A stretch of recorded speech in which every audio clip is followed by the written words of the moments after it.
နေပူပူမိုးရွာလူတွေအိမ်ထဲမှာအေးစစ်စစ်အင်တာနက်သုံးနိုင်ဖို့အတွက်နောက်ွယ်မှာဘယ်သူတွေရှိနေလဲ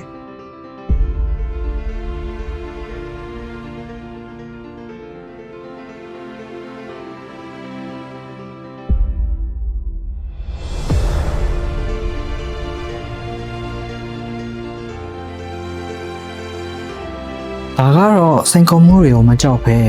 နေရာနဲ့ Fiber ကြိုးတွေတွေ့တန်းပေးနေတဲ့မဟာနဲ့ရဲ့ installation တင်တွေပါ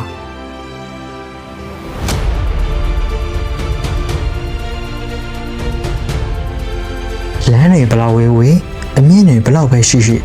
တောင်းဆွဲသူတွေစီကိုအမြန်ဆုံးလိုင်းရောက်ဖို့ကသူတို့ရဲ့တာဝန်ပဲဖြစ်တယ်အခုလေမဟာနဲ့ရဲ့အရေးကြီးတဲ့အခန်းကဏ္ဍမှာပါဝင်လက်တွဲပြီးတော့အောင်မြင်မှုခီးလန်းကိုရှောင်လန်းမယ်မဟာနဲ့ installation အဖွဲ့သားများကိုလိုရှိနေပါပြီ